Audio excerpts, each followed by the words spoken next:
26.000 2013. Jadi saya selalu bilang begini, kalau ada orang lain bicara soal CSR nggak mengacu pada ISO 26.000, ya saya nggak terima. Lawang negara ini udah tanda tangan gagang-gagang ke Copenhagen, udah ikut bikin 10 tahun.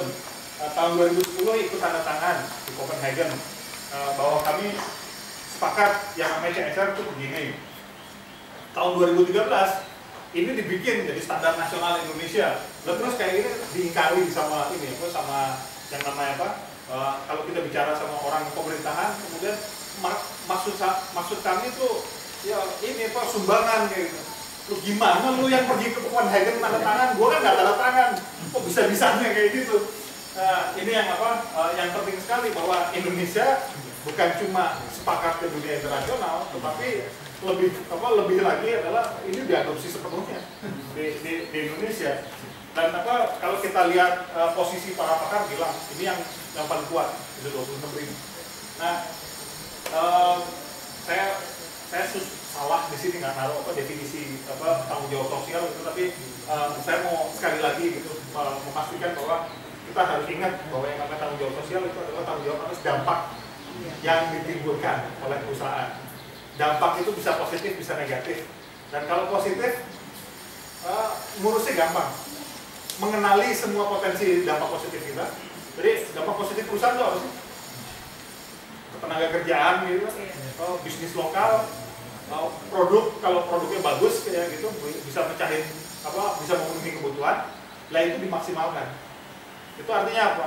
Kalau punya kemungkinan nampung tenaga kerja misalnya 3.000 gitu. Pertanyaan pertama buat perusahaan adalah gimana caranya sebanyak-banyaknya orang lokal.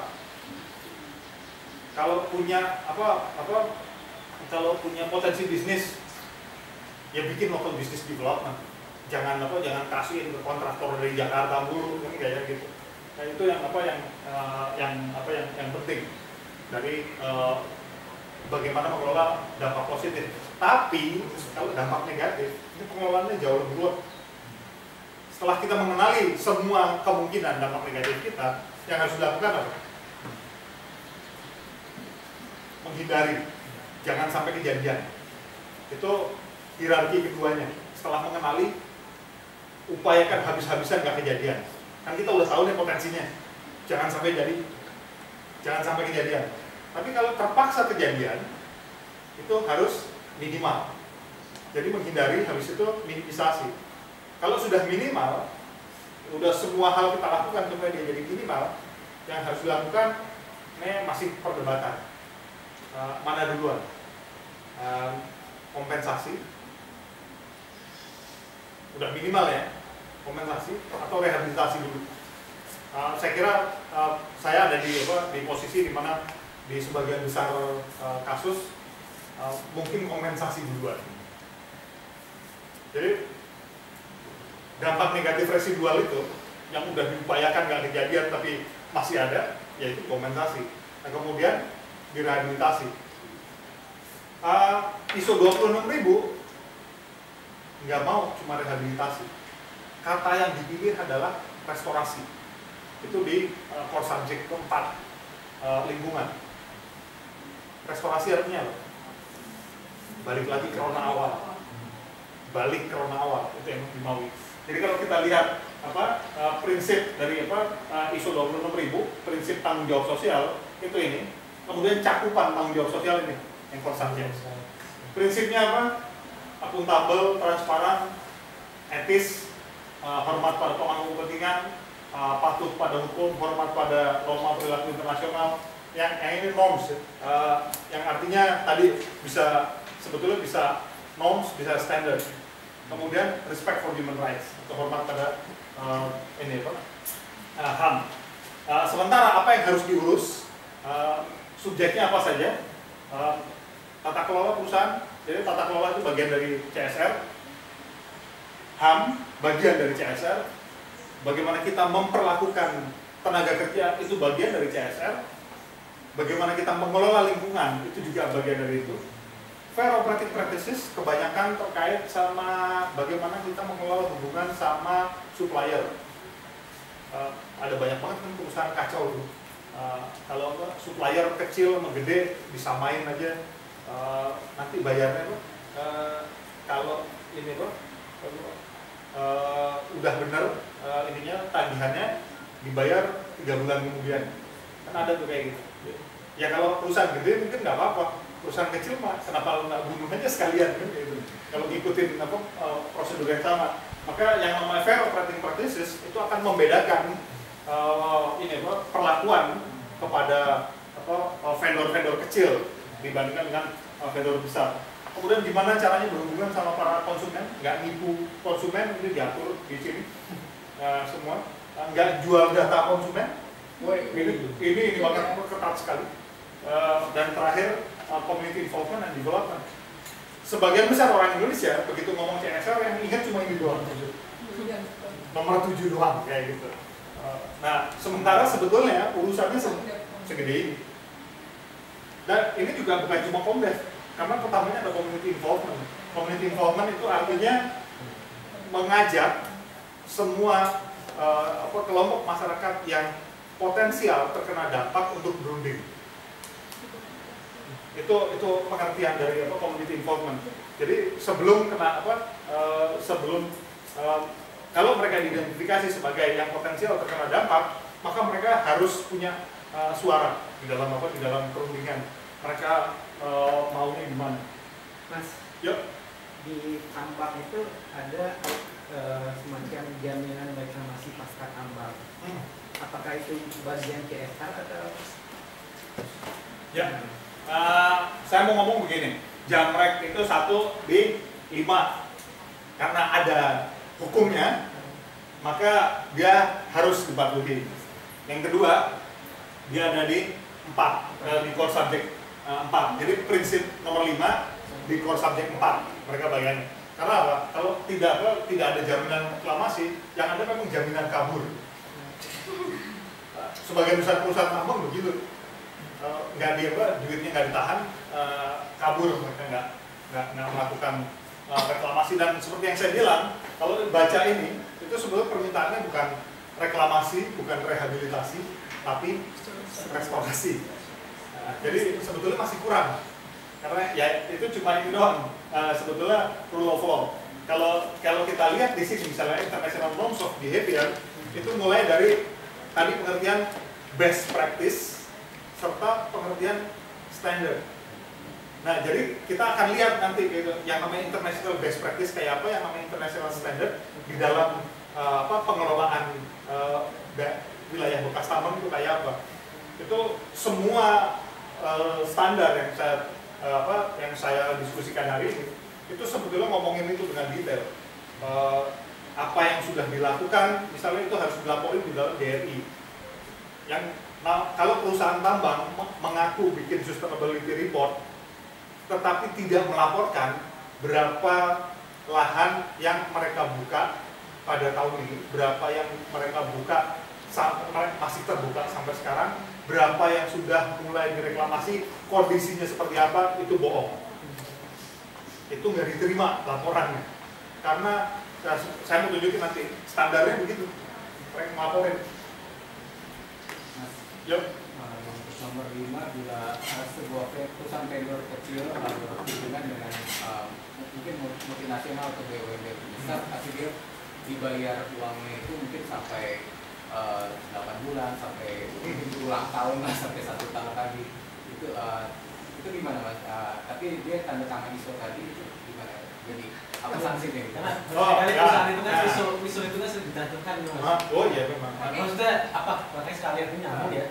Bagaimana sih sebenarnya praktek yang ada di Indonesia ketika, dan apakah kemudian ada contoh dari misalnya dari 100 mencari bukan ternyata 50 yang sudah mulai menjalankan, hanya 10 yang lolos.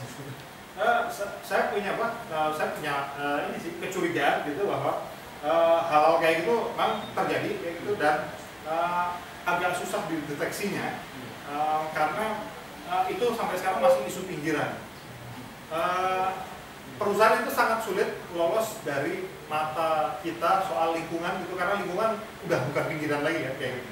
Perusahaan mencemari itu ISO 14.000-nya misalnya, itu gampang banget dicabut. Karena apa?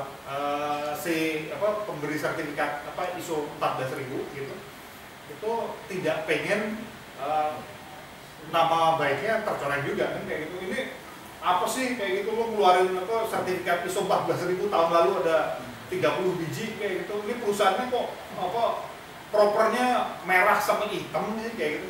Mereka pasti nggak mau. Jadi itu terjadi tuh kontrol kalau buat isu-isu yang udah populer kayak gitu. Tetapi kalau masalah vendor brengsek kayak vendornya dia ngurusin vendor secara brengsek kayak gitu. Nah, itu yang saya kira tugas banyak pihak kayak gitu untuk mengekspos itu supaya nggak bisa melakukan hal yang sewenang-wenang kayak gitu. Gimana pun kalau karena ISO 26000 ini bukan nggak legally binding, maka yang paling penting adalah sebetulnya stakeholder pressure.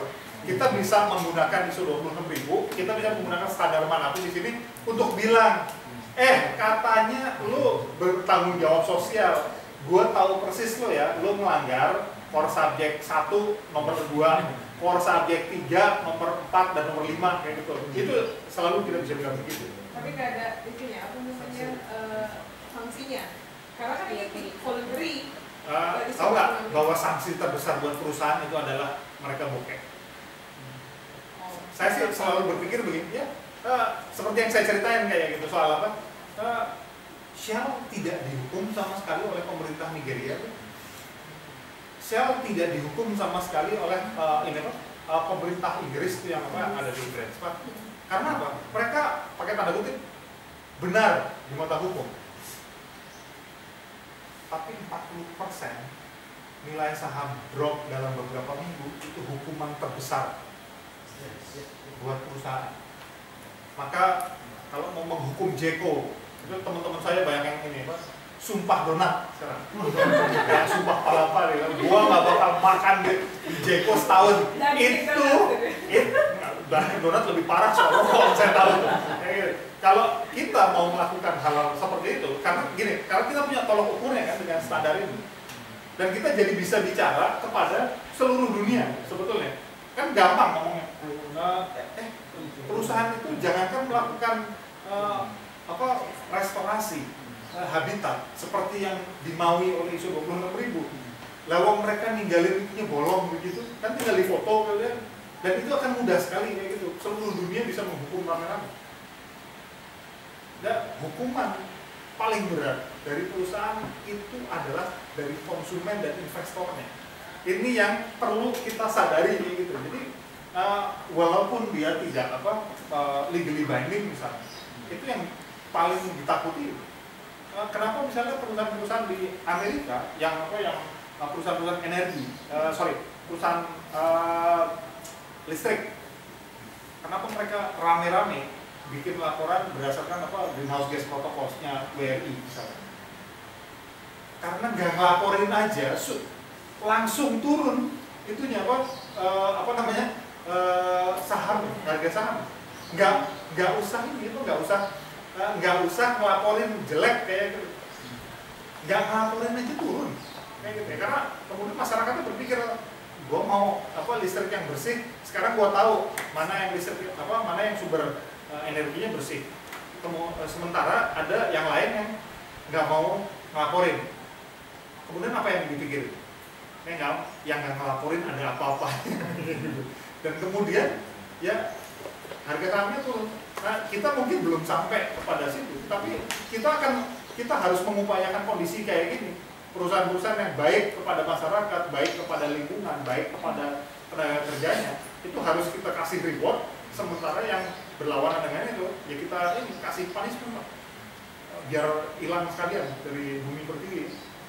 Jadi jangan terlampau jangan terlampau berpikir soal legally binding atau tidak, karena instrumen paling menakutkan buat perusahaan itu adalah dompet kita. Kalau kita memilih dengan dompet kita untuk tidak bayar ke situ, tapi bayar ke pesaingnya, mereka akan tergetar nanti, mereka takut setengah mati. Itu saya mau silakan.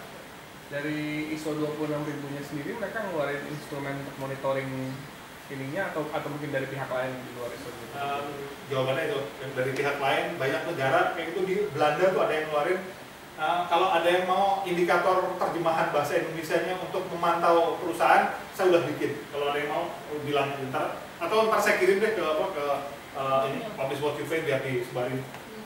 Versi bahasa Indonesia saya udah bikin. Jadi kalau mau bikin checklist perusahaan ini brengsek atau enggak, itu udah bisa. Format gitu. Hah? Format gitu.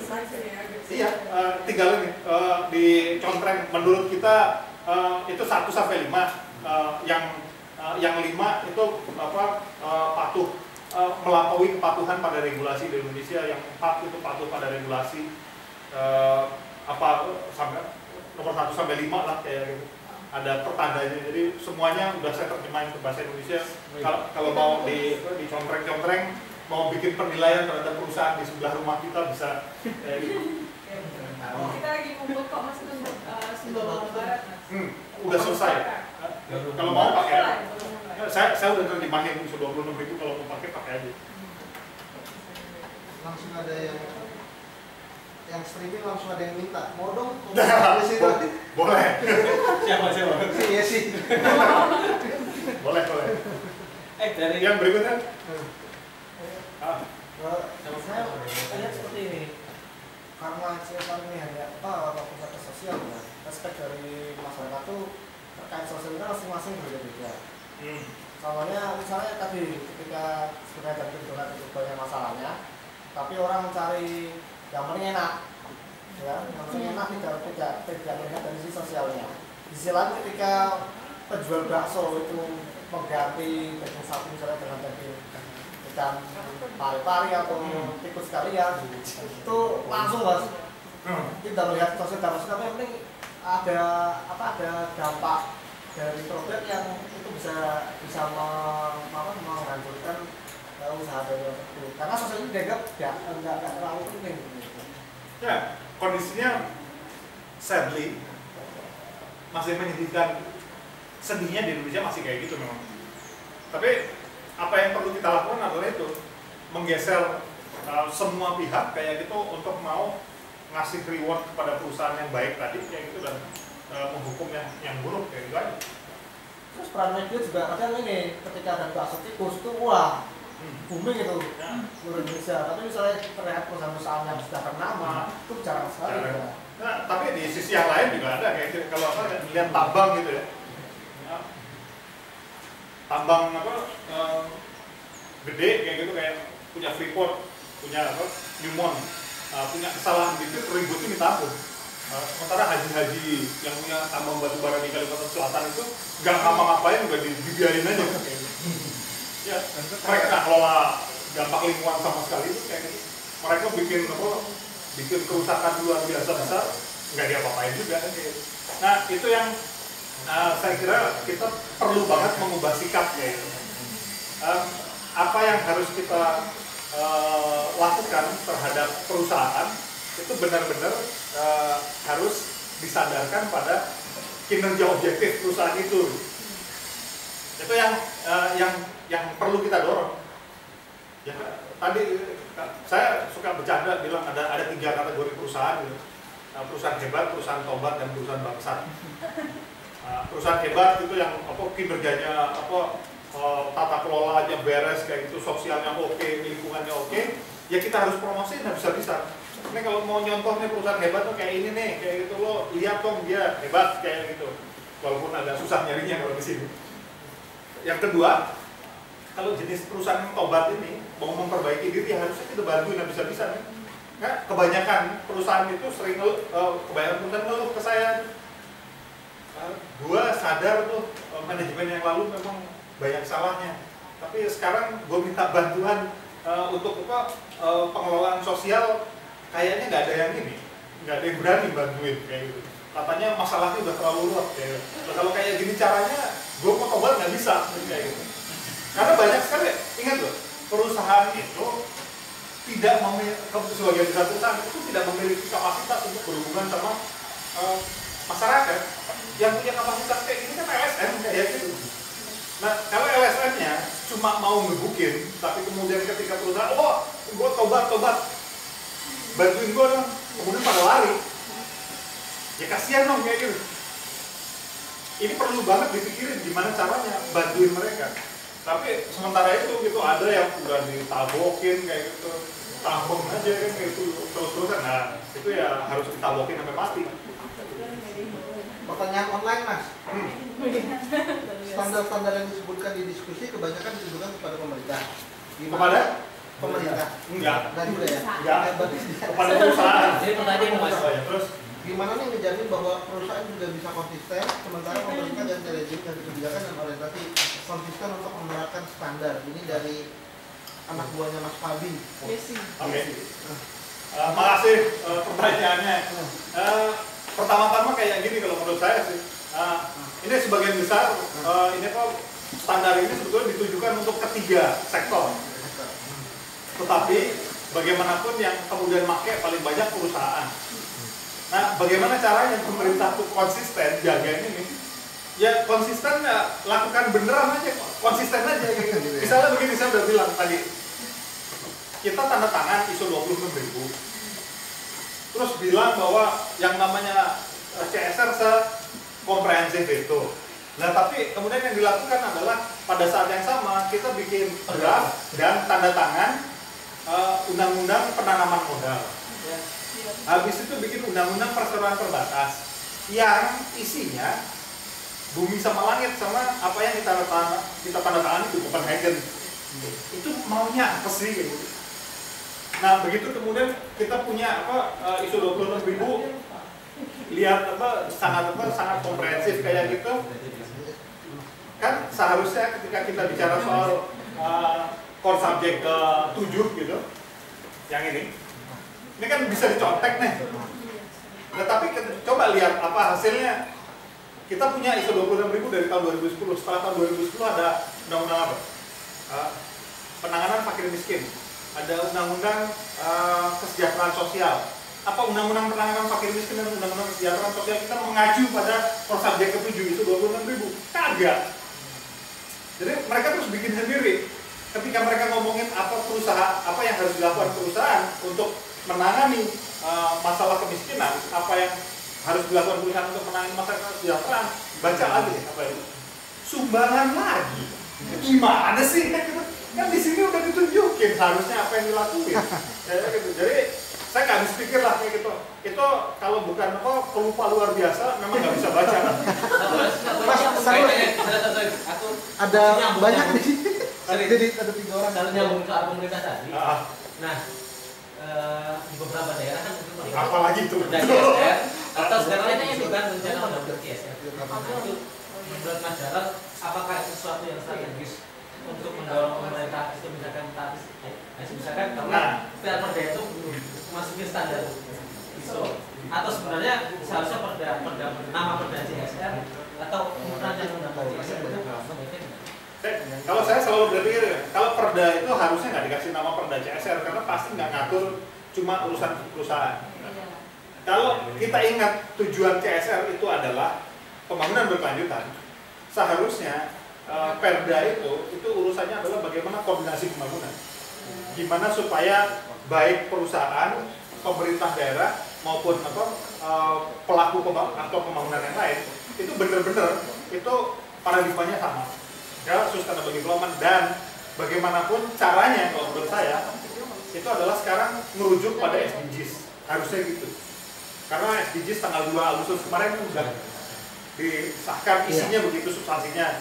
25 sampai 27 September nanti para kepala negara akan datang ke New York, tanda tangan itu gagal lagi kan. Tapi ntar kalau nggak dipakai lagi buat apaan kayak gitu.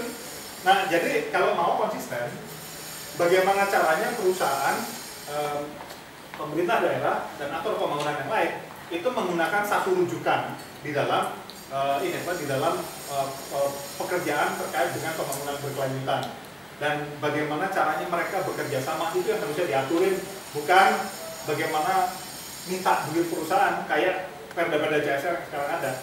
Nah, kalau pertanyaan kedua, apa yang harus dilakukan terkait sama undang-undang undang-undang CSR, Ya kalau buat saya gitu, kalau undang-undang CSR nggak mau ngacu ke ISO 26.000, buat apaan kayak gitu negara ini bikin undang-undang CSR dan tanda tangan standar tanggung jawab sosial global gitu. Nggak ada gunanya. Dan kemudian balik lagi gitu, karena udah dekat juga SDGs dan kita belajar pahit SDGs nggak diurusin beneran dan kita kehilangan entah berapa itu, kan pengakuannya gitu, minimal 3 dari 8 kita nggak penuhi, minimal. Mungkin 8 nggak penuhi, kita nggak tahu kayak gitu. Nah jadi balik lagi lah kayak gitu, kita tempatkan semua aktor pembangunan memang arahnya ke pembangunan berkelanjutan gitu aja. Pertanyaan dari itu? Nih, ada sebentar. Kita sampai jam berapa? Sampai mungkin jam 5-an. Ini kan masih satu standar nih, ISO 26.000. Ntar kita udah 2. biar Mas jalan. Oh iya, monggo. Berikutnya aja ya. Ini cuma ada 3. Oke, nah biar cepat ya. Ya. ICMM Principles ini beneran buat perusahaan tambang. Tetapi yang kalau yang tanda tangan ICMM itu kemudian mereka wajib memenuhi ini dan ada auditnya. Tapi yang tidak tanda tangan tentu saja nggak wajib memenuhi itu, apalagi di audit kayak gitu. Nah kemudian kita bisa lihat tuh apa saja dari 10 prinsip itu. Yang saya mau kasih contoh adalah bagaimana kontribusi terhadap sosial ekonomi dan pembangunan kelembagaan, serta yang prinsip yang ke-10 soal transparansi. Kalau kita lihat kayak gitu, yang ke-9, kayak itu prinsip ke-9, ini yang sangat penting itu selalu dinyatakan engage at the earliest practical stage. Kebanyakan perusahaan itu melakukan kesalahan hubungan dengan masyarakat karena mereka tidak menaati, menurut saya, prinsip ini. Nah, kebanyakan perusahaan nggak ketemu sama masyarakat, yang ketemu kontraktornya kan. Kemudian kontraktor yang bikin masalah, setiap kali ditagih itu selalu bilang kayak gitu, kami cuma kontraktor, nanti kalau perusahaannya sudah datang maka mereka yang akan memenuhi permintaan Bapak Ibu semua. Dan pernyataan kayak gitu itu dianggap janji. Itu sabar kabar tuh, permasalahan itu mulai dari dianggap janji. Nah, saya pernah punya kasus, saya seminggu bikin register janji 150 biji. Janji yang ada di kepala masyarakatnya yakin bahwa ini dijanjikan kayak gitu. 150 dalam waktu 1 minggu. Kemudian yang berikutnya adalah yang penting ini, contribute to community development, from project development to closure. Jadi nggak bisa yang namanya community development itu dikerjain tar kayak gitu. Ntar kalau udah untung. Sebagian besar perusahaan di Indonesia itu berpikir bahwa yang namanya pengembangan masyarakat sebagai bagian community development itu baru dilakukan kalau perusahaan sudah untung. Padahal bahaya banget pemikiran kayak gini.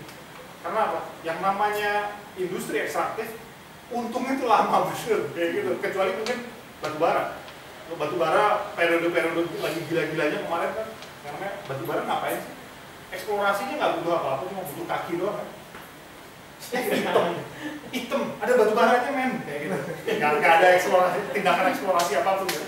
Kayak gitu kalau batubara. Tapi kalau yang lain kan butuh lama. Jadi dari periode eksplorasi pun sebetulnya harus ada aktivitas community development. Cuma tentu saja skalanya jauh lebih kecil daripada nanti ketika beneran sudah beroperasi. Encourage partnerships with government and NGO. Jadi nggak pernah nih ini boleh dilupakan karena apa? Ini prinsip kayak gitu. Kalau buat yang tanda tangan ICMM, dan kalau menurut saya, kalau saya harus saya harus bikin revisi undang-undang minerba gitu. Bagian sosialnya, bagian lingkungannya gampang. Saya masukin semua prinsip ICMM. NGO-nya nggak didetilin. Pemuda Pancasila juga NGO. Ya, sebetulnya nanti kena di yang namanya stakeholder identification. Yang namanya stakeholder identification sangat menarik perkembangan terakhirnya. Sebetulnya yang namanya stakeholder itu dianggap serius kalau sebetulnya punya niat terhadap sustainable development. Itu perkembangan terakhir itu begitu. Jadi yang namanya mereka yang dapat voice, bukan yang dianggap noise, itu adalah mereka yang kita yakini itu punya kepentingan terhadap sustainable development. Kalau tujuannya sama, yaitu pembangunan berkelanjutan, ini dianggap stakeholders. Kalau bukan, tujuannya bertentangan, apalagi bertentangan dengan itu, maka itu noise. Itu nggak dianggap sebagai stakeholder. Kemudian ini, seeking opportunity to address poverty. Ini sangat penting.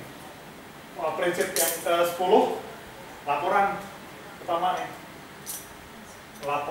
melaporkan economic, social, and financial performance. Cara terbaik dengan ini tentu saja dari G4 tadi yang kita bicarakan. Kemudian provide information that is timely, accurate, and relevant. Jadi jangan bikin laporan keberlanjutan tahun ini keluar bulan Mei, tahun depan November, tahun berikutnya keluar Agustus, kayak gitu. Nggak kayak gitu. Dibikin tetap. Dan kemudian engage with and respond to stakeholders through open consultation process. Jadi ini semua diminta udah kayak gitu. Dan balik lagi gitu, siapa sih yang bikin ini? Ya teman-teman LSM. Siapa yang bikin ini? Asri Bu Salim Zadek itu LSM-nya namanya accountability di Inggris. Dibikinin. Nah, berikutnya itu A1000 stakeholder engagement standard, nyambung yang tadi. Karena apa, ini adalah poin terakhir, sambungannya ini. Nah, A1000 ini publikasi pertama tahun 99. Berikutnya ada versi tahun 2006, tahun 2005, kemudian 2011, dan terakhir yang akan keluar dalam mungkin beberapa hari ke depan itu adalah versi 2015. Nah, yang sangat penting pertama-tama dipahami adalah gini. Nah, di dalam engagement itu ada 3 prinsip. Pertama, prinsip yang namanya inklusivitas. Prinsip inklusivitas itu artinya ngajakin semua yang beneran stakeholders. Tuh, tadi itu. Pemuda Pancasila stakeholders apa bukan? Silakan ditimbang.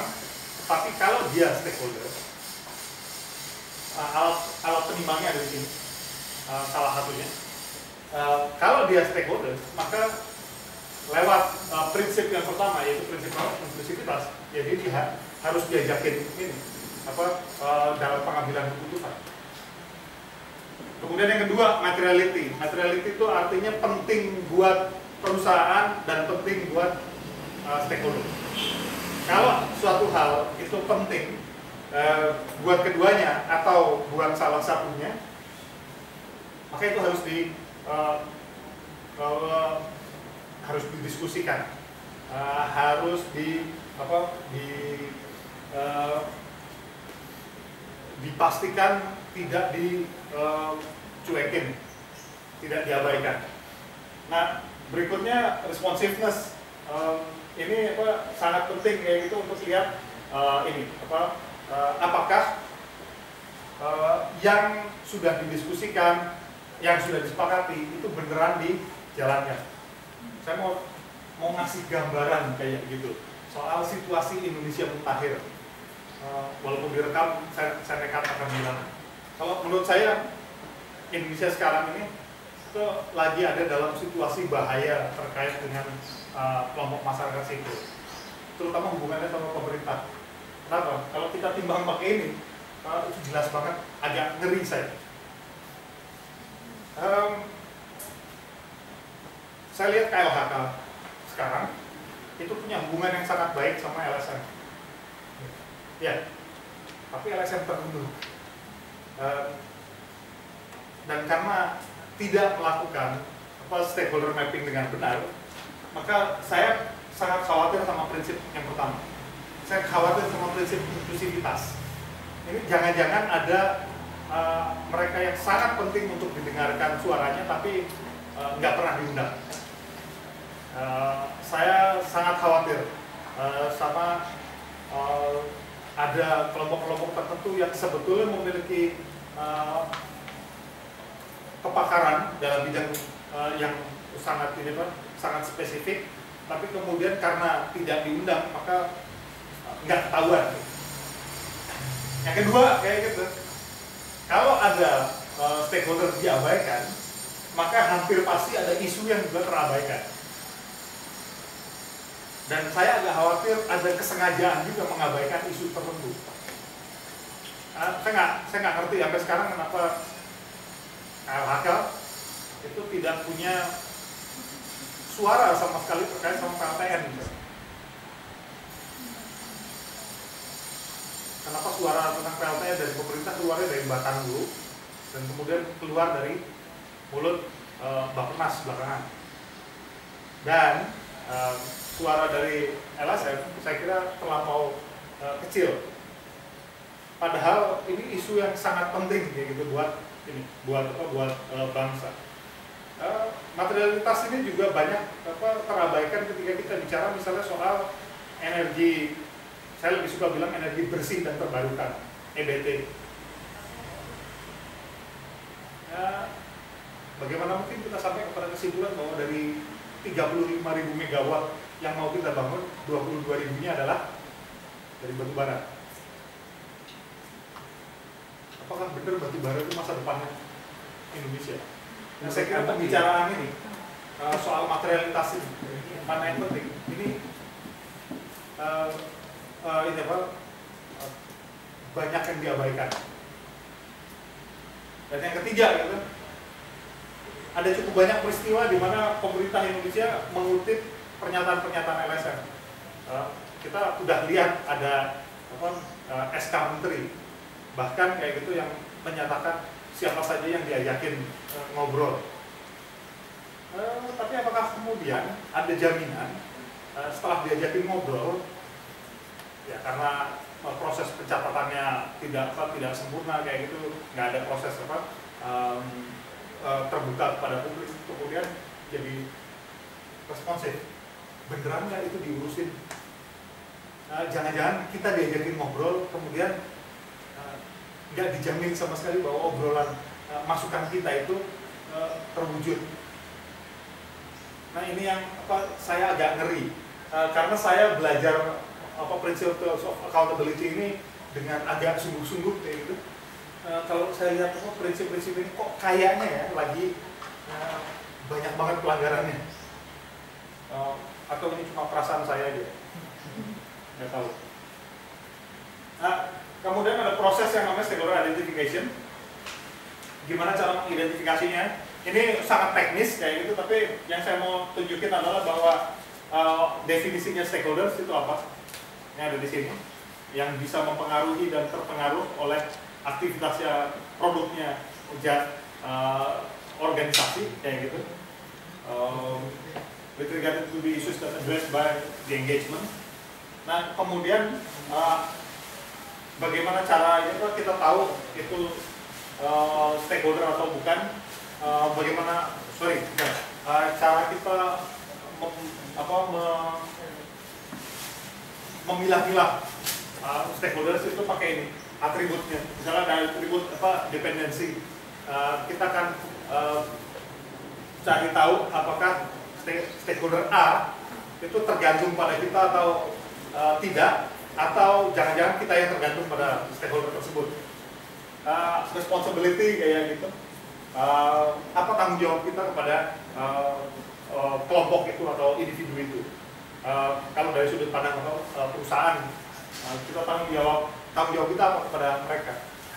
Jadi yang namanya stakeholder itu sebetulnya isunya spesifik kepada dinas lingkungan hidup, ya perusahaan urusannya urusan lingkungan. Kepada LSM lingkungan, perusahaannya urusannya mungkin urusan utamanya urusan lingkungan dan ada sosialnya di situ. Kepada kelompok masyarakat tertentu urusannya lain lagi.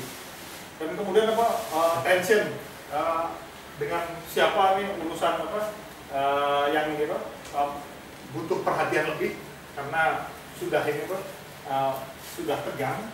Kemudian influence bolak-balik juga kayak gitu. Perusahaan bisa mempengaruhi siapa, terpengaruh oleh siapa. kemudian diverse perspectives ini terutama kelompok minoritas. Jadi perspektif yang nggak mainstream kayak gitu. Dan kebanyakan perspektif yang nggak mainstream kan dilupain kayak gitu. Saya masih ingat bukunya Robert Chambers itu bagus banget ya. Soal terutama kita kasih nama turisme pembangunan gitu. Kalau kita lagi punya urusan sama masyarakat, kita sering tuh kena bias banyak. Laki-laki sukanya kumpulnya sama laki-laki doang, ya kan? Ya, kalau kita manajer CSR laki-laki kayak gitu, kita sukanya mendatangi laki-laki, kayak gitu. Kecuali mungkin cantik banget perempuan, dan kita jadi suka datang ke situ. Ini bias jenis kelamin gitu. Ada bias elit, kita jauh lebih suka ketemu sama elit, mungkin karena juga gampang ngomong kayak gitu, dibandingkan ketemu sama kelompok masyarakat marginal. Ada bias yang lain, bias dekat kayak gitu. Kita malas pergi jauh-jauh kayak gitu, ya udah kita kalau konsultasi sama yang deket-deket aja. Sampai bias musim itu dibahas gitu oleh Robert Chambers. Kalau musim hujan itu para manajer CSR gitu misalnya, itu doyannya kantor aja kan kayak gitu. Padahal yang namanya penyakit, yang namanya masalah itu banyak banget terjadi di musim hujan kayak gitu. Tapi mereka ya karena malas keluar kayak gitu, hujan jadi nggak bisa lihat. Nah, karenanya sangat pentingan di sini adanya perhatian khusus pada diverse perspektif ini. Nah, stakeholder engagement sendiri aktivitasnya apa? Ini ada yang disebut aktivitas pre-engagement, ngumpulin informasi, terima atau ngumpulin informasi, melacak informasi sama ngasih informasi, creating awareness. Nah, ketika kita bicara level of engagement, yang namanya satu stakeholder itu kadang-kadang harus di-engage pada level yang berbeda-beda. Ada yang cuma diajakin konsultasi, bener nggak? Apa artinya konsultasi ini? Taruh situ. Tapi kalau misalnya mereka udah punya posisi tertentu, gitu misalnya soal misalnya mau lepasin tanah, maka ada negosiasi di situ. Kemudian ada level yang namanya involvement atau pelibatan. Ada level berikutnya level kolaborasi, dan yang terakhir adalah empower atau memberdayakan. Itu artinya sebetulnya nyerahin kayak percaya sepenuhnya kepada mereka. Nah, ini kemudian ada metode macam-macam yang terkait sama level of engagement. Nah, jadi perusahaan itu oleh AA1000 itu diwajibkan sebetulnya punya yang namanya stakeholder engagement plan. Dengan jelas menuliskan, oke, kamu mau ngapain sama masyarakat? Oke, saya di dalam di dalam isu A, B, dan F gitu misalnya, saya harus berkonsultasi sama masyarakat kelurahan atau kecamatan mana. Kemudian ada masalah-masalah dengan masyarakat. Kami sampai sekarang tuh belum bisa menyelesaikan 8 masalah sama masyarakat. Kita lagi negosiasi. Itu harus jelas ditulisin. Kemudian melibatkan masyarakat dalam hal apa saja. Kerjasama dengan masyarakat dalam hal apa. Kalau ada kayak gitu, dan kemudian juga ada empowerment di situ. Nah, tabel ini ya, itu harus dijelaskan dengan uraian lengkap untuk setiap stakeholders ya. Dan sungguh mati sebagian besar perusahaan tuh pusing berat gitu kalau disuruh berhubungan dengan masyarakat dengan cara-cara yang terstruktur seperti ini. Lagi-lagi teman-teman LSM yang jauh lebih kuat dalam kalau baca standar A1000 itu teman LSM pada cengar-cengir biasanya. Karena apa? Dengan cepat mereka paham, oh ini adalah yang biasa kita lakukan, cuma distrukturkan. Sementara Kalau perusahaan itu baca A1000 terus bilang kayak gini, emang harus begini ya? Nah itu yang kemudian membedakan ini hasilnya gitu ya. Nah,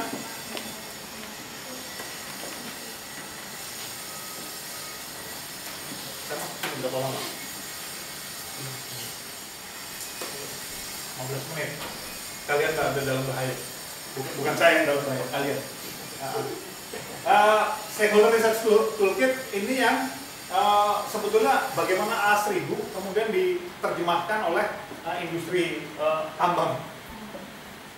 Industri tambang ini sekali sangat progresif sebetulnya untuk mengenali hal seperti ini ya, tapi bukan ini bukan perusahaan tambang yang ada di Indonesia kebanyakan enggak kayak gitu. Nah kalau kita lihat misalnya ini dokumen tersebut itu memuat semua hal yang terkait sama stakeholder engagement memang. Ini kan kalau tadi dinyatakan di sini tujuannya apa sih? Itu untuk memastikan bahwa naik turunnya hubungan sama stakeholder itu terpantau. Dan ICMM ini pengennya begini, bayangkan kalau semua perusahaan menggunakan toolkit yang sama, kita itu bisa bikin pemantauan itu atas bagaimana stakeholder di seluruh dunia ini itu memandang industri pertambangan. Jadi bukan cuma stakeholdernya BHP Billiton melihat BHP Billiton misalnya di Indonesia kayak gitu. Tetapi seluruh dunia stakeholdersnya ini kalau pakai alat yang sama, ya nanti bisa kelihatan bagaimana mereka melihat industri tambang. Dan ini sangat detail kayak gitu. Ini dokumen yang sangat menarik, ini baru aja keluar tahun ini, tahun 2015. Dokumen yang mungkin diselesaikan bulan Mei, tapi sebagian besar orang dapatnya baru bulan Juli kemarin. Saya bilang kalau buat orang yang kerja di aspek sosial pertambangan ini adalah hadiah lebaran paling keren. Ini isinya. Mereka bahkan menyatakan bahwa yang namanya measuring corporate reputation itu prosesnya berulang. Tapi kalau cuma mau standar, biasa-biasa aja, itu desktop review, kemudian sama survei sekali, dan melakukan media monitoring terus-terusan. Kalau mau baik, intermediate kayak gitu ya, ini pakai interviews, dan FGD kayak gitu. Juga dilakukan, ini adalah siklus tahun. Jadi mereka pikir kalau perusahaan tambang itu mau baik, setidaknya setengah tahun sekali mereka harus bikin FGD sama stakeholdersnya. Nah, pada saat yang sama, kalau mereka ini mau advance, maka setiap habis FGD sama stakeholders, ini ada workshop. Workshopnya ngapain? Itu mengembalikan kepada stakeholders hasil dari penelitian mereka, dari desktop review dan FGD mereka, itu dikasih tahu. Nah, bukan cuma diseminasi, tapi sebetulnya menerima umpan balik utamanya. Jadi konsultasi lewat dari konsultasi, idenya bahkan begini. Perusahaan-perusahaan tambang terbaik sekarang itu udah sampai kepada yang namanya kalian tahu ada RUPS kan? Rapat Umum Pemegang Saham. Melapornya kemana? Pemegang saham. Ini ada yang namanya stakeholder convening, yang terjemahannya RUPK, Rapat Umum Pemangku Kepentingan. Jadi yang dilaporin, yang jadi mereka melaporkan ke stakeholders, bukan kepada shareholders. Bedanya apa? Subjek yang dilaporkan. Subjek yang dilaporkan kalau RUPS bagaimanapun utamanya adalah soal kinerja finansial, walaupun kinerja sosial dan lingkungan itu dibahas kayak gitu. Tapi RUPS itu puncaknya adalah berapa yang dibagi untuk setiap lembar saham. Kebanyakan orang udah nggak dengerin, nggak bisa dengerin begitu tahu ya. Wah, tahun ini gue dapat 250 perak untuk satu lembar saham, 250 gue megang 2000 lot, 2000 kali 500 kali 250 berapa pulang. Nah, tetapi RUPK itu tidak. RUPK itu melaporkan jauh lebih penting lagi, itu aspek sosial dan aspek lingkungan. Jadi perusahaan itu udah ngapain dan mau ngapain kayak gitu. Dan ini semua yang ada di sini. Tanya, itu kalau dalam aturan ini ya untuk workshopnya itu yang workshop ke stakeholder itu disebut kalau misalnya dia harus melakukan itu sendiri terpisah dengan misalkan dengan yang dibuat oleh pemerintah atau dia mendanai misalkan semacam workshop yang dibuat oleh pemerintah. Nggak sejelas itu, tetapi pendirian para pakar dan juga dimuat di dalam dokumen ini itu adalah bahwa sebetulnya stakeholder stakeholder engagement termasuk stakeholder convening itu sangat sulit dilakukan tanpa pihak ketiga.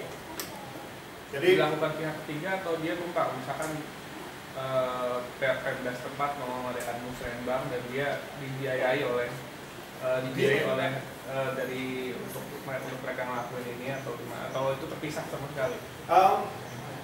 Kalau saya pendiriannya begini, sangat sulit itu sebetulnya dilakukan bersama-sama sama musrenbang karena sifat musrenbang itu sebetulnya kan ngumpulin ngumpulin informasi tentang kebutuhan pembangunan. Sementara sifat dari workshop yang ini itu sebetulnya adalah ngelaporin apa yang sudah dilakukan dan menerima masukan untuk kemudian kenapa ini ada 2 workshop dalam setahun. Workshop ini melaporkan apa yang sudah dilakukan dan menerima masukan. Workshop yang ini itu akan melaporkan apa yang akan kami lakukan kayak gitu perusahaan. Apa yang dari masukan yang kami terima, maka kami akan melakukan hal-hal ini. Termasuk menyatakan secara terbuka kalau ada permintaan yang nggak masuk akal. Kami menerima masukan 18 poin. Poinnya segini. Tahun ini kami cuma bisa bikin kami cuma akan merespons 12 dari 18 poin itu. Kenapa begitu, alasannya diceritain. Nah, itu yang sebelah sini. Nah, itu kan sulit sekali kalau ditempelin ke musrenbang. Nah, maksudnya jadi dia misalkan dia tempel itu dengan musrenbang dalam pelaporan mengaku kalau dia sudah melakukan itu.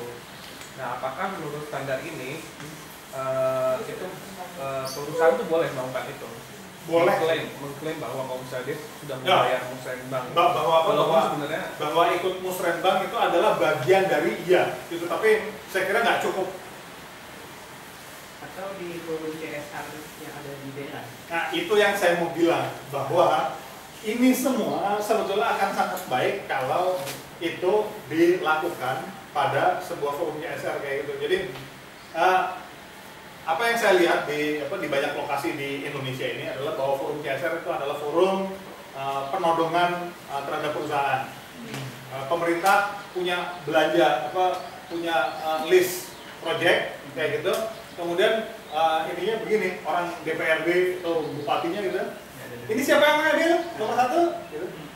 Nah, ini bukan seperti itu sebetulnya harusnya forum CSR. Dan ini itu adalah salah satu fungsi yang bisa dijalankan di forum CSR.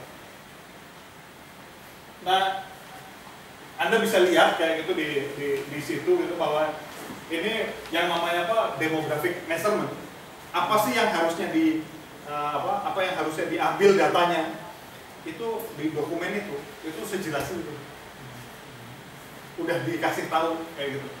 Jadi perusahaan-perusahaan yang beres itu sekarang ngambil data sebanyak ini, ada basic demographic information, kemudian tentang affected parties kayak gitu, mereka yang terkena dampak gitu. Kemudian ada primary and secondary stakeholders, kemudian ada social identities. Ini dikumpulin semua datanya. Ini adalah data dasar.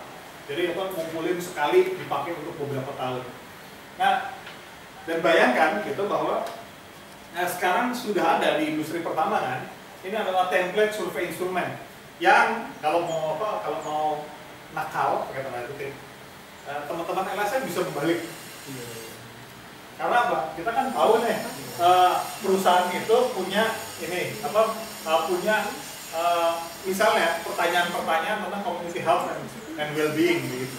Tetapi untuk ngecek apakah benar data mereka, ya kita bisa melakukan survei yang sama, kayak mungkin kerangka samplingnya lain. Menarik juga kan ini dilakuin kan kayak gitu, karena ini ada access to medical and health facilities, misalnya hospitals kayak gitu, rumah sakit, itu gimana? Apakah terdampak negatif karena ada perusahaan gitu, atau kayak itu perusahaan itu bikin dampak positif, misalnya bikinin rumah sakit kayak gitu, atau nyediain akses ke rumah sakit. Ada beberapa perusahaan yang sangat disayangi sama masyarakat, perusahaan tambang saya tahu di Kalimantan itu karena misalnya menyediakan ambulans. Jadi perusahaannya nggak pernah bikin rumah sakit gitu, tetapi satu hal yang sangat sulit itu dari masyarakat adalah bahwa mereka nggak bisa ke rumah sakit itu karena transportasinya nggak ada gitu. Ya, jadi yang disediain adalah transportasinya misalnya. Kemudian ini fasilitas-fasilitas terkait sama ini orang tua, panti jompo. Kayak apa tuh? Perusahaan ada nggak kontribusinya di situ? Perusahaan ada nggak kontribusinya di child care? Itu semua semuanya dinilai. Dan kalau kita pegang stakeholder research toolkit ini, ya kita bisa balik, kita pakai aja buat menilai perusahaan. Ntar saya kasih dan rasain, baca sendiri. Nah, mendekati yang ini kedua terakhir, IFC Policy and Performance Standards. Biasanya policy-nya nggak dibaca karena itu internal IFC. Kemudian performance standards itu buat klien. Jadi kalau mau menilai perusahaan, yang dilihat cuma ini, performance standards. Dan kalau kita lihat IFC punya ini responsibilities-nya terkait sama sustainability policy dan access to information policy. Jadi ada pertanyaan bank, ya kan? Kita gimana cara tahu bank itu ini nanam modalnya di mana? Nah, kalau dia pakai IFC performance standards buat bayarin projectnya pakai IFC performance standards, maka kita bisa tanya ke IFC karena ini ada access to information policy. Ini adalah tanggung jawabnya IFC. Jadi kalau kita tahu misalnya ini gimana sih, ini proyek ini kok ngumpetin ini ya informasi-informasi sosial yang penting, padahal dia dibayarin dengan dengan IFC performance, dengan duitnya IFC. Apa yang harus dilakukan? Ya suratin IFC saja, karena dia punya ini. Dan kemudian kliennya tanggung jawab atas ini. Nah, yang kita lihat 8 ini adalah hal yang sangat menakutkan buat perusahaan karena sama sekali nggak gampang. Nah, untuk dianggap kinerjanya memuaskan. Dan kalau tadi itu ada pertanyaan AMDAL, gimana AMDAL kita versus IFC Performance Standards ya? Monggo dibaca, itu akan ngeri. Ini AMDAL ini yang pertama di sini, kenanya di sini. Tetapi ini kan AMDAL, ANDAL, RKL dan RPL. Ini kalau bagus, ya dia bisa memenuhi ini. Tetapi apa yang harus dipenuhi di RKL, RPL itu kan di sini ini. Nah, ini juga sangat penting. Ini nggak semuanya berlaku. Jadi hanya berlaku yang sesuai sama konteks lokal. Misalnya, proyek kita bisa membuktikan bahwa tidak ada indigenous people. Kalau kita buktikan di depan nggak ada indigenous people, maka yang namanya performance standard 7 itu nggak berlaku. Tapi biasanya berantemnya asik. Gimana cara buktiin bahwa ada indigenous people apa enggak? Saya pernah mengambil kesimpulan tidak ada indigenous people. Ada LSM di Indonesia yang menentang ini saya dan dianggap bahwa pendapat LSM itu lebih benar. Saya dipanggil ke Hong Kong dan Washington untuk mempertanggungjawabkan itu. Ya senang juga kayak gitu. Toh akhirnya saya yang menang juga. Nah, saya jadi balik ke tengah hutan Kalimantan. Labor and working conditions resource efficiency and pollution prevention, dan ini semua. Ini adalah yang harus diperhatikan. Dan saya kasih contoh satu aja komponen dari masing-masing performance standard ini. Stakeholder engagement sangat penting. Ini yang saya mau kasih tahu bahwa ada di dalam berbagai situasi di mana yang namanya stakeholder engagement jadi penting, harus dilakukan. Kadang-kadang external communications ngasih tahu ada ini environmental and social information disclosure, artinya apa? AMDAL harus jadi dokumen publik beneran kalau mereka, dan kalau AMDAL-nya direvisi atau yang baru bikin sekalian, ini juga itu dokumen publik, itu harus kasih tahu. Ada konsultasi apa yang triggernya ada di situ. Kemudian ini informed consultation and participation. Ini yang masih tersisa informed consultation. Tapi ini juga yang penting diingat kayak gitu. FPIC. Dulu AFC ini mengubah C-nya jadi consultation. Jadi bayangin apa perubahan itu maknanya, free prior and informed consultation. Kalau sudah konsultasi berarti sudah dianggap info. Wah, itu sama LSM digebukin AFC habis-habisan, balik lagi konsen. Jadi sekarang harus konsen, harus bilang iya gitu, baru kemudian dianggap info kayak gitu. Kalau free prior-nya juga gitu harus dipindahkan. Dan ada grievance mechanism sebagai bagian dari stakeholder engagement.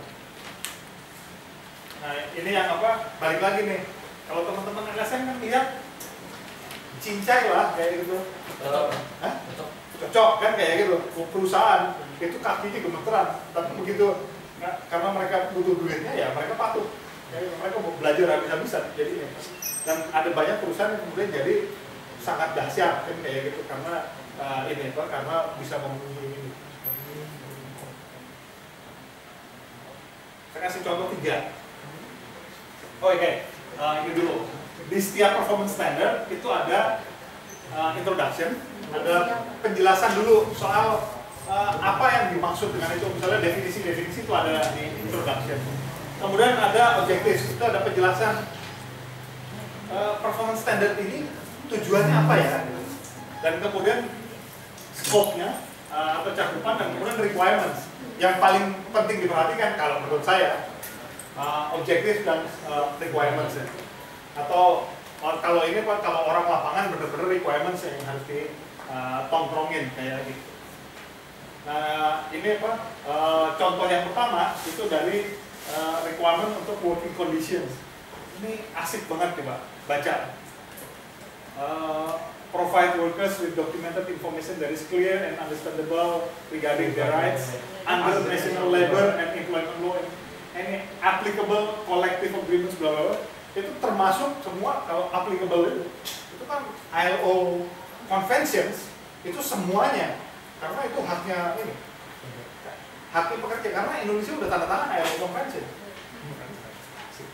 Ya, harus ditaruh itu semua kayak gitu. Yang kedua, ini tentang resource efficiency. Ini soal project dengan jumlah emisi setara 25.000 ton CO2 per tahun. Apa yang harus dilakukan? Ini ditulis. Quantify direct emissions from the facilities owned or controlled within the physical project boundary, as well as indirect emissions associated with offsite.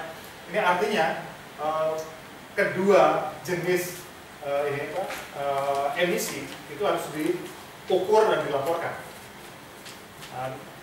Jadi bukan cuma emisi langsung yang dihasilkan oleh produk, tapi emisi nggak langsung misalnya dari transportasi. Dan emisi yang jenis ketiga mungkin enggak dari transportasi pegawai misalnya. Tapi kalau itu compound tertutup gitu pasti masuk juga akhirnya. Nah, requirements on community health and safety misalnya di performance standard 4 itu juga tinggi banget. Avoid or minimize the potential for community exposure to hazardous materials and substances that may be released by the project. Ini adalah salah satu di antara requirements yang ada. Nah, saya tuh sering banget melihat perusahaan ekstraktif di Indonesia, misalnya mereka punya standar buat kalau ada kebocoran gas, bagaimana mereka evakuasinya, bagaimana mereka jagain business continuity bahkan kayak gitu. Jadi business continuity code of conduct itu udah ada. Yang mereka nggak punya adalah gini, sama masyarakat. Dan memang kalau gasnya bocor, memang cuma pegawainya yang kena. Ya, dan kalau kita sering lihat kayak gitu bahwa setahun 3 kali nih ada drilling, latihan, ya kan? Latihan penyelamatan diri dari kebakaran, menyelamatkan diri dari kebocoran gas. Itu kan nggak bener kalau masyarakatnya nggak diajarin. Loh, kalau masyarakatnya kena terus gimana coba? Ini kacau balau. Nah, di dalam performance standard ini 4 ini diatur, nggak acik tuh, cuma perusahaan doang yang tahu itu. Masyarakat juga kayak gitu. Ini jadi tuntutannya begitu. Yang terakhir, udah ini kan? Jam 5, jam 5:10. Butuh 10 menit lagi lah kira-kira. Ini Gary dimulai tahun 2002, tapi tadi saya udah cerita ya sejarahnya. Sebetulnya itu tantangannya Shell. Shell itu gemes luar biasa gara-gara dianggap brengsek, padahal menurut mereka ya dalam hal-hal lain kan bagus kayak gitu. Masa yang lain-lain nggak dilihat kayak gitu. Jadi pertanyaannya dia, ayo tunjukin semua indikator yang bisa menimbang baik dan buruknya perusahaan kayak gitu.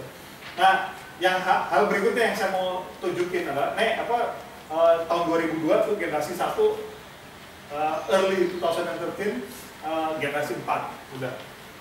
Dan tadi yang saya bilang ini dokumen 260 halaman, tulisan kecil-kecil banget kayak gitu, menggemaskan. Dan kemudian hal yang batal jadi keren, saya kira itu adalah bahwa Rio Plus 20 2 tahun yang lalu, tahun 2012, Rio Plus 20 itu tadinya itu sudah mau mewajibkan sustainability reporting buat semua perusahaan yang nilai kapitalnya $100 juta. Perusahaan yang berapa tuh? Di atas 1,4 triliun ya. Kalau total nilainya dia di atas 1,4 triliun, mereka wajib bikin SRU. Di Indonesia banyak banget tuh perusahaan di atas 1,4 triliun. Tapi sustainability report sampai detik ini di Indonesia kagak lewat angka 50. Nggak lewat angka 50, dan yang beres di bawah 10. Nah, hampir kayak gini, tetapi kemudian akhirnya kalau kita baca kalimatnya akhirnya sangat dianjurkan oleh oleh PBB. Tapi Uni Eropa mulai tahun depan berarti itu mewajibkan semua. Mereka tahun 2010 sudah ngeluarin regulasinya, berlaku mulai 2015, yang artinya akan dipakai buat ngelaporin kinerja tahun 2015 yang keluar tahun 2016. Jadi tahun depan semua perusahaan di Uni Eropa itu pilihannya ada 2, bikin laporan atau jelasin kenapa gue nggak bikin laporan. Nah, kalau jelasin kenapa gue nggak bikin laporan, sama pesaingnya bisa dikata-katain, bisa dikata-katain, bisa dihukum jelas oleh konsumennya gitu. Yang ini bikin, yang itu enggak, kayak gitu. Ada apa tuh nggak bikin? Apalagi pasti ininya nggak bisa bilang nggak siap, karena apa? Uni Eropa tuh kalau bikin regulasi tahun 2010 berlakunya 2015 ya, kemudian 2016 laporannya ditungguin. Jadi itu diwajibin, udah report or explain. Dulu namanya report or explain why not, tapi why not-nya dibuang, jadi report or explain. Terserah kamu bikin laporan atau kamu jelasin, kan kayak gitu. Nah, negara-negara itu juga banyak yang udah mewajibkan, negara non Uni Eropa. Malaysia itu udah beberapa tahun. Perusahaan yang melantai di bursa Malaysia itu wajib bikin sustainability report. Kalau soal kualitas, entar dulu ya kita bicarakan, tapi karena apa? Karena kalau diwajibin buru-buru itu kayak Malaysia waktu itu susah. Singapura itu bikin website yang naruh semua pengetahuan tentang sustainability report. Contoh sustainability report bagus tuh kayak apa? Kalau mau kursus kemana gitu, itu dibikin bertahun-tahun, baru kemudian kayaknya tahun depan mereka akan mewajibkan. Dan kalau Malaysia, kalau Singapura mewajibkan sustainability report pakai GRI G4, sementara Uni Eropa juga begitu, sudah terjadi ya, tapi laporan baru akan keluar. Yang akan terjadi di seluruh dunia adalah bahwa yang bisnis ke Eropa banyak itu akan kena juga kewajiban melaporkan. Kenapa? Karena GRI G4 ini punya sifat ekspansif terhadap value chain-nya. Jadi kalau sustainability report sebuah perusahaan A yang punya punya subsidiary di negara yang lain, ya subsidiary-nya itu kena juga kan. Yang bisnis sama perusahaan A misalnya secara signifikan itu memasok, itu bakal kena juga. Jadi itu akan punya dampak besar sekali. Indonesia belum ngitung aja, karena kita belum ngitung ada berapa perusahaan kita yang terkoneksi sama Inggris beneran misalnya. Ada berapa yang sama Jerman bisnisnya. Biasa kalau orang Indonesia kagetnya belakangan. Kok ada begitu sih? Udah dikasih tahu sih. Yang namanya ASEAN Corporate Governance Scorecard udah dikasih tahu dari kapan tahu. Cuma kesadarannya datang tahun 2013. Ketika 2013 itu pada tak sadar, oh iya ya, tahun ini kan tahun ini tahun politik ya. Udah nggak ada orang merhatiin ya. 2014 tahun politik juga kayaknya. Loh padahal 2015 berlaku kan gitu. Ya terus ya udah, terus mau diapain? Tahun 2015 pas pemerintah baru nggak ngurusin. 2014 yang lama nggak ngurusin. Tahun 2013 udah sibuk mau itu kan persiapan kayak gitu. Jadi saya bilang kalau nggak nyiapin diri sendiri ya salah sendiri kayak gitu. Nah ini sama. Ini punya pengaruh besar sekali nanti kepada transparansi bisnis, tapi ya pada nggak sadar aja. Ya, yang udah bikin lumayan lah kayak gitu akan terlindung gitu. Tapi yang belum rasakan nanti bedanya.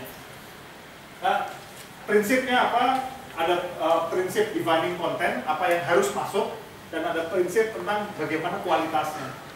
Defining content, kalau masih ingat materiality, apa yang penting buat perusahaan, apa yang penting buat stakeholder inclusiveness, semua stakeholder itu harus diajakin gitu, harus ada inputnya terhadap materialitas ini. Kemudian sustainability context. Kadang-kadang di orang Indonesia ngomongin data nggak ada konteksnya. Kalau kita bilang kita punya upah minimum sekian kayak gitu. Apakah sebetulnya upah minimum itu adalah layak untuk hidup? Ketika kita ngomong kinerja bahwa kita menggunakan air, misalnya, perusahaan kelapa sawit, saya pakai air 14 juta liter tahun lalu. 14 juta liter itu apakah bisa dipenuhi oleh sumber air yang kita pakai, dia tidak depresi, atau 14 juta itu bikin depresi, air akan hilang kayak gitu dalam waktu 18 tahun depan. Nah, konteks yang kayak gitu itu yang penting banget ditaruh sebetulnya. Jadi angka itu sering nggak ada maknanya karena nggak dikasih konteks. Dan kemudian completeness, kelengkapan. Report quality-nya ada urusan balance, seimbang, baik dan buruk, itu dikasih tahu. Jadi kalau baca sustainability report, radar pertama kita radar balance kayak gitu. Apakah nih isinya cuma yang bagus-bagus doang atau yang jelek-jelek juga ada di situ? Dan banyak pakar mulainya dari melihatnya yang jelek-jelek, karena kalau yang jelek dilaporin berarti ada kemungkinan jujur. Kalau misalnya ada perusahaan tahun lalu, gitu, misalnya Freeport, kita kan tahu nih tahun 2014 ada kejadian yang mati, 2015 ada lagi yang mati, kita periksa di laporannya, dilaporin. Kalau nggak ngelaporin, berarti nggak balance. Kemudian comparability bisa dibandingkan. Ini terkait sama komparabilitas antar waktu.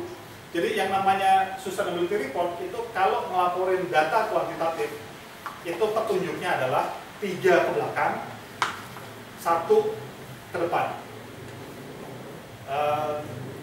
Kalau bisa, 1 titik ini tahun ini, kemudian 2 ke belakang, kemudian kalau ada target ke depan ditaruh juga, supaya orang bisa lihat apakah trennya membaik atau memburuk. Ini yang comparability, accuracy, akurat, tepat, beneran, timeliness itu soal waktu yang tadi saya bilang, jangan ganti-ganti waktunya kalau bisa, clarity jelas, dan reliabilitas, ini reliabilitasnya data, gimana data dikumpulkan, data disimpan dan seterusnya. Isu materialitas isu itu ditunjukkan dengan ini bagan kayak gini. Jadi ada mana yang penting buat perusahaan, mana yang penting buat stakeholders, kemudian yang penting buat keduanya itu paling banyak dilaporin tentu saja dibandingkan dengan yang penting buat salah satu. Ini ini contoh sustainability performance, economic aspect, environmental aspect, dan social aspect, tapi nanti akan kelihatan jauh lebih jelas di di sektor disclosure. Ini adalah cuma contoh indikator sosial yang saya pilih. Ini ada nggak informasi ini persentase tentang operasi with implemented local community engagement, impact assessment, and development programs. Jadi kalau perusahaan itu ada di berbagai lokasi, mereka harus ngelaporin semuanya. Atau ngelaporin bahwa dari sekian banyak lokasi saya saya bekerja, mana yang sudah punya community engagement, mana yang sudah punya impact assessment. Jadi ada yang mungkin amdalnya belum kelar gitu karena mereka kalau di temuannya TUK misalnya, kita punya 5 juta hektar lahan kelapa sawit, tapi 2 juta nggak diapa-apain kan. 2 juta nggak diapa-apain itu artinya mungkin impact assessment ini juga belum dilakukan kayak gitu, karena memang cuma mau land bank disimpan doang kayak gitu. Kemudian mana yang punya development program. Kemudian ini significant potential or actual negative impacts on local communities. Coba gimana caranya ngeles? Nggak bisa, disuruh ngelaporinnya udah bunyinya begini. Negative impacts lo apa? Kemudian laporin itu kayak gitu. Itu disuruh ngelaporin kan kayak gitu. Di SO 9. Di SO 10 Prevention and Mitigation Measures Implemented kayak gitu. Untuk yang SO 9 gitu. Jadi disuruh cerita kamu punya dampak negatif apa saja. Kemudian gimana cara mengelolanya itu di SO 10. Gimana caranya ngeles? Nggak bisa. Dan balik lagi ini sukses besarnya teman-teman LSM. Nah, kalau kita mau lihat yang industri ekstraktif, ini pertama mining and metals, kemudian oil and gas. SD ini singkatan dari sektor disclosure. Tadinya SS, sektor suplemen, tapi kemudian mereka pikir ini bukan suplemen lah yang utamanya begitu. Karena apa? Dulu kalau GRI G4, GRI G3 dan G3 G1, yang namanya sektor suplemen itu artinya pilihan. kalau saya perusahaan tambang, maka saya wajib kalau saya menyatakan diri mau bikin laporan keberlanjutan berdasarkan GRI, maka yang saya lakukan adalah pakai standar G3 atau G3.1. Kemudian ada indikator-indikator tambahan yang kita akan pilih kayak gitu, mau dilaporin sepenuhnya, dilaporin sebagian atau nggak dilaporin. Makanya namanya sektor suplemen. Begitu G4, ini juga keberhasilan teman-teman LSM lagi, nggak acik, itu malah yang utama kan, yang namanya apa? Sektor disclosure itu terkait sama indikator-indikator yang terkait dengan dampak sektor itu. Yang kayak gitu kok bisa dipilih? Ya nggak bener dong. Yang kayak gitu yang wajib malah dilaporin. Jadilah sekarang namanya sektor disclosure. Jadi yang GRI, MMSD kayak gitu, kalau kita lihat itunya seluruh indikatornya begini. Cara paling cepat untuk melihat keberhasilan tambahan itu adalah yang hijau. Kayak gitu. Kayak gitu. Jadi apa sih yang ditambahin sama teman-teman di dalam memastikan indikator yang terkait sama dampak industri itu masuk, itu yang hijau. Misalnya sini kelihatan closure planning. Yang namanya perusahaan tambang, kalau sampai closure planningnya nggak beres, apalagi nggak dilaporin, ya kan kita tahu gimana mau jamin masyarakatnya tetap eksis kalau closure planningnya nggak kelihatan. Itu kan nggak mungkin. Kemudian kalau di sini nih, yang saya ambil contoh adalah sektor spesifik guidance for DMA. DMA itu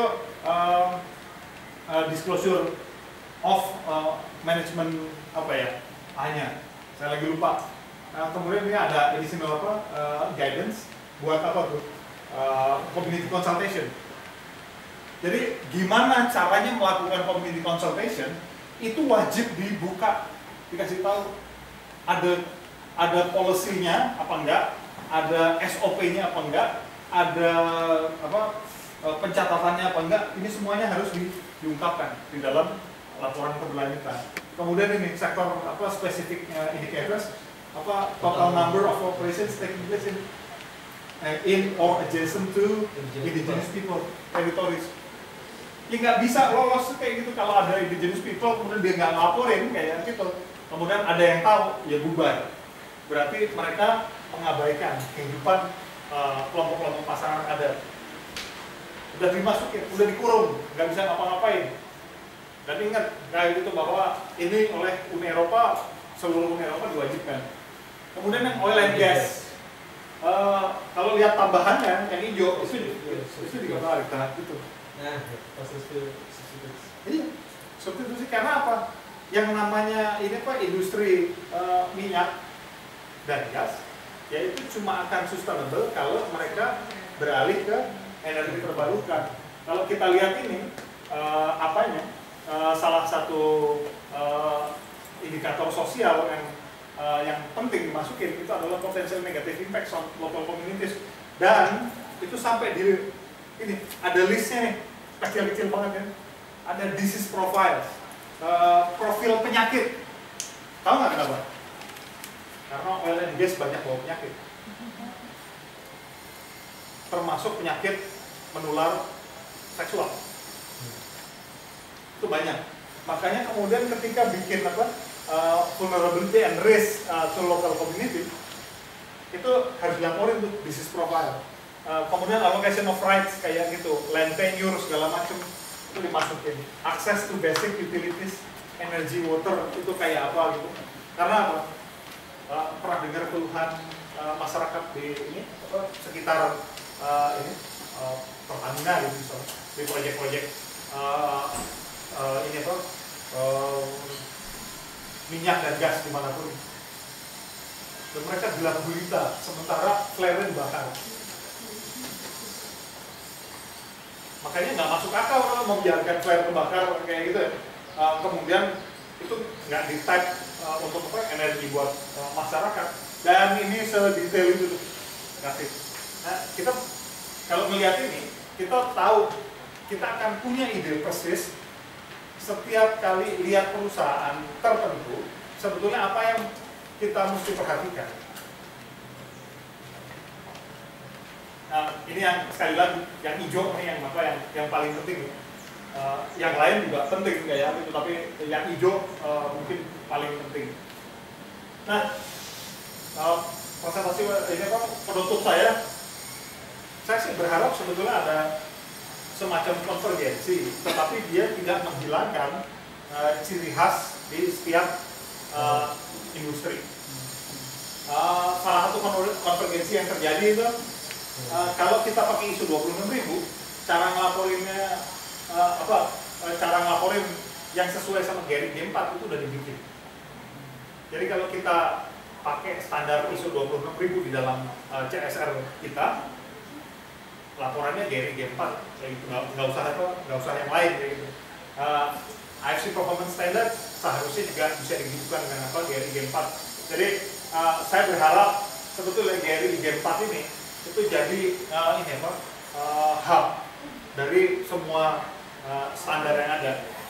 Gimana tuh caranya? Itu pembicaraan yang lain lagi. Makasih banyak. Assalamualaikum warahmatullahi wabarakatuh. Tapi masih bisa pertanyaan di Ya, boleh. Tapi karena beliaunya sudah datang, yang pertanyaannya belum terjawab, Pak. Oh tadi yang mana yang belum dijawab? Yang di sini. Semuanya Mbak. Semuanya. Mau di ya. Oh tadi sudah tanya jawab ya. Sorry Mas jalan nih agak telat. Tapi pertanyaannya Mama ini belum dijawab. Yang tiga-tiganya Belum sampai pertanyaan. Aduh, saya tadi nanya ini Mas lewat online. Kalau NGO pengen bikin GRA itu gimana ya? Standar minimum kayaknya ada guidance-nya ya? Ada guidance ya, Nah, ada NGO di sektor disclosure, ada NGO di SD. Indonesia ada yang pernah mencoba nggak sih? Jadi kalau ini publish what you pay Ya, mau melakukan pertama kali, saya mau bantu. ya, nah begitu saya mau tanya itu sebenarnya. Terus yang kedua, Ya, karena itu akan jadi percobaan sangat menarik gitu. Ini gimana sih yang ngajarin transparansi dan akuntabilitas? nggak Oh, bikin iya. report standar atau gimana standarnya nggak reportnya nggak standar gitu. Yang kedua pertanyaannya gini ya, biasanya perusahaan tuh namanya perusahaan kan prinsipnya pasti how to make benefit gitu. Gimana ada benefitnya? Nah, mungkin saja dia comply dengan Benefit standar. maksudnya profit? Profit. Mungkin maksud dia itu mengikuti standar ini juga bisa jadi ada udang di balik batu. Nah, bagaimana menghindari agar tidak sekedar menjadi brand image? Oke. Sebenarnya mungkin juga banyak sih yang menduga-duga gitu ya tanpa mengetahui sebenarnya apa yang dilakukan perusahaan. Tapi kadang-kadang karena nggak mau tahu, orang cuma bilang itu mah brand image. Itu yang kedua. Yang ketiga tadi apa ya? Aku malah lupa. Yang ketiga tentang ini Equator Principle dan IFC standar Mas. Kan dia punya konsekuensi pada keuangan nih, pada penghentian pinjaman dan sebagainya. Nah, terus gimana sih metode di dalamnya? Apakah dia bikin due diligence team dan sebagainya? Bagaimana memastikan dia independen gitu loh? Kalau ada laporan dari masyarakat atau stakeholder, kemudian bagaimana sepanjang apa? Kalau dari pengalaman itu berapa lama Mas? Misalnya teman-teman di Kalbar atau di mana ngelaporin perusahaan pulp and paper gitu ya? Apa harus nunggu setahun, 2 tahun supaya ada respon dan due diligence-nya berapa lama dan sebagainya gitu? Kalau ada pengalaman yang bisa di-share di Indonesia, saya dengar masih sedikit juga yang pakai. Di Asia Pasifiknya yang banyak mana yang pakai gitu deh. Gitu aja. Makasih. Oke, makasih. Yang pertama tadi kalau soal NGO make, mari kita cobain aja. Saya kira menarik juga kalau mau jadi target gimana caranya Publish What You Pay Indonesia jadi NGO pertama yang pakai GRI, misalnya keluar tahun 2016. Kita akan sorak-sorak untuk pertama kali yang ikut bikin gitu. Teman-teman kelompok masyarakat sipil lah paling jago bikin kayak gini, tapi malah yang bikin terlampau sedikit. Jadi percobaan itu percobaan menarik dan saya bilang saya mau banget ngambil. Yang kedua kayak gitu, profit itu bukan sesuatu yang jelek kalau menurut saya gitu. Itu utamanya urusannya ada dua lah, gimana cara dapatnya dan gimana cara makainya gitu. Dari profit itu, kalau profit itu didapat dengan cara yang buruk, yaitu menyengsarakan masyarakat tadi, menyengsarakan pekerja, merusak lingkungan, yaitu profit yang buruk. Tapi kalau profit sebanyak-banyaknya diperoleh dengan cara misalnya kayak gitu, mengembalikan lingkungan kayak gitu. Ada perusahaan-perusahaan yang sekarang bergerak di bidang misalnya bukan cuma pengelolaan lingkungan, tapi memperbaiki lingkungan yang rusak kan kayak gitu. Kalau kayak gitu caranya, kalau ada perusahaan kayak gini, perusahaan yang kerjanya memperbaiki lingkungan rusak gitu, saya sih berharap untungnya segede-gedenya kayak gitu. Kalau ada perusahaan yang kerjanya memperbaiki hubungan antara perusahaan sama masyarakat gitu, supaya masyarakatnya baik, supaya masyarakatnya dapat manfaat banyak dari perusahaan atau manfaat banyak dari program pembangunan manapun. Kalau saya berharap perusahaan yang kayak gini dapat duit sabar-sabar juga. Seperti yang saya bilang gitu, perusahaan yang baik kayak gitu buat dunia, harusnya kita pikirin gimana caranya dapat duit sebanyak-banyaknya. Sementara yang brengsek ya mari kita nyahkan dari seluruh dunia. Nah, saya sendiri punya teori tentang bahwa hubungan antara perusahaan sama profit itu memang yang akan menentukan perusahaan itu ada pada level apa sih. Setelah baca puluhan atau mungkin ratusan artikel jurnal, saya punya kesimpulan ternyata apa yang orang-orang pikirkan selama ini itu salah besar. Perusahaan itu kalau dinyatakan perusahaan itu tujuan akhirnya gimana pun nyari profit deh. Setelah saya baca enggak tuh. saya tidak mendapati itu.